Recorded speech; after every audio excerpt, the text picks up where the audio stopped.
تو دوستو آپ نے پچھلی ویڈیو میں دیکھا کہ میں نے آپ کو کچھ نبیوں کی زندگی کے دلچسپ قصے بتائے تھے، تو آج کی اس ویڈیو میں ہم ان کے بعد آنے والے نبیوں کی زندگی کے بارے میں جانیں گے۔ تو چلیے شروع کرتے ہیں۔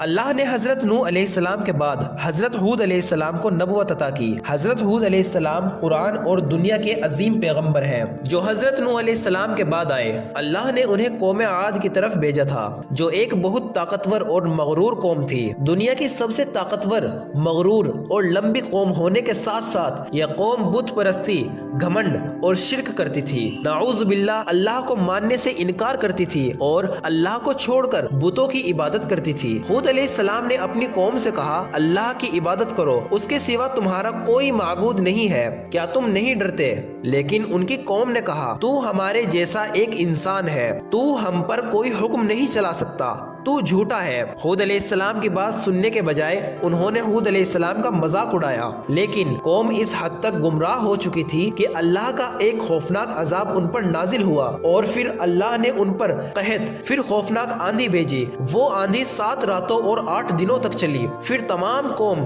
تباہ ہو گئی، صرف ایمان والے ہی بچ پائے۔ اللہ تعالیٰ نے حضرت ہود علیہ السلام کے بعد حضرت صالح علیہ السلام کو نبوت عطا کی۔ حضرت صالح علیہ السلام کو اللہ نے قوم سمود کی ہدایت کے لیے بھیجا۔ یہ قوم بڑی دولت مند، طاقتور اور ہنرمند تھی۔ وہ پہاڑوں کو کاٹ کر اپنے لیے عالیشان گھر بناتی تھی اور اپنی دنیاوی کامیابی پر فخر کرتی تھی، مگر افسوس وہ شرک میں مبتلا ہو گئی تھی اور اللہ کی عبادت سے منہ موڑ چکی تھی۔ حضرت صالح علیہ السلام نے انہیں دعوت توحید دی، ایک اللہ کی عبادت کا پیغام دیا اور کہا، اے میری قوم، صرف اللہ کی عبادت کرو، اس کے سوا تمہارا کوئی معبود نہیں، اسی نے تمہیں پیدا کیا ہے اور زمین میں تمہیں بسایا ہے، اسی سے مغفرت مانگو اور اسی کی طرف رجوع کرو۔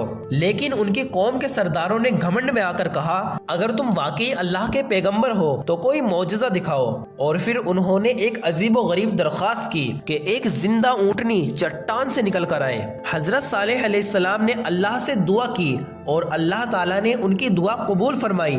ایک بڑا سا پتھر پھٹا اور اس میں سے ناقۃ اللہ یعنی اللہ کی اونٹنی زندہ نکل کر آئی۔ یہ اونٹنی کسی عام جانور کی طرح نہیں تھی بلکہ ایک کھلی نشانی تھی اللہ کی قدرت کی۔ حضرت صالح علیہ السلام نے اپنی قوم سے کہا، یہ اللہ کی طرف سے ایک نشانی ہے، اس اونٹنی کو تکلیف نہ دینا اور اسے اللہ کی زمین پر آزادی سے چڑھنے دو، اگر تم نے اسے نقصان پہنچایا تو سخت عذاب آئے گا۔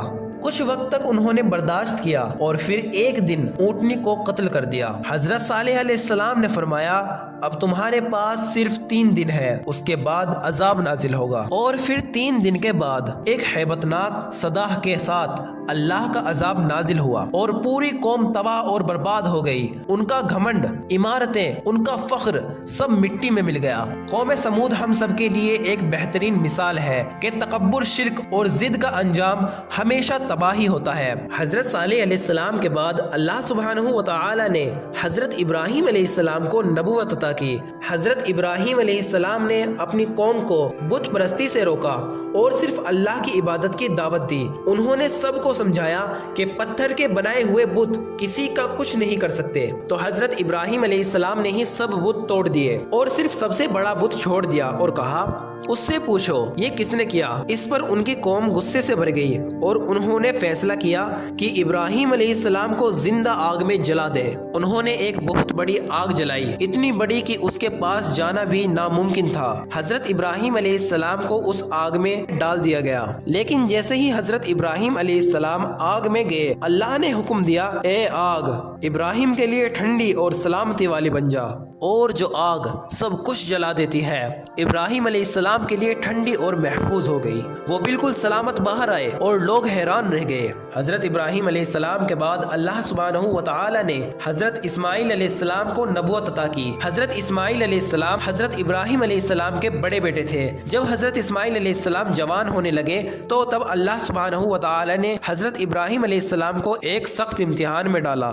حضرت ابراہیم علیہ السلام نے 3 رات تک خواب میں دیکھا کہ کہ وہ اپنے بیٹے کو قربان کر رہے ہیں۔ انہوں نے سمجھا کہ یہ اللہ کا حکم ہے۔ جب حضرت ابراہیم علیہ السلام نے اپنے بڑے بیٹے حضرت اسماعیل علیہ السلام سے بات کی تو اسماعیل علیہ السلام گھبرائے نہیں بلکہ یقین سے جواب دیا، ابا جان، جو کچھ آپ کو حکم دیا گیا ہے اسے انجام دیجیے، انشاءاللہ آپ مجھے صبر کرنے والوں میں پائیں گے۔ حضرت ابراہیم علیہ السلام نے قربانی کی تیاری شروع کی اور حضرت اسماعیل علیہ السلام نے اپنی گردن رکھ دی، لیکن جیسے ہی حضرت ابراہیم علیہ السلام نے چھورا چلایا، اللہ نے جنت سے ایک خوبصورت دمبا بھیج دیا اور اسماعیل علیہ السلام کی جگہ اس کی قربانی قبول کر لی۔ اس واقعے کا پیغام یہ ہے کہ اللہ کے حکم کے سامنے ہر جذبات کو قربان کر دینا ہی اصلی ایمان ہے۔ حضرت اسماعیل علیہ السلام کے بعد اللہ سبحانہ و تعالی نے حضرت اسحاق علیہ السلام کو نبی بنا کر بھیجا۔ حضرت اسحاق علیہ السلام حضرت ابراہیم علیہ السلام کے چھوٹے بیٹے تھے۔ حضرت اسحاق علیہ السلام کی نسل میں سے کافی انبیاء آئے، جیسے حضرت یعقوب علیہ السلام،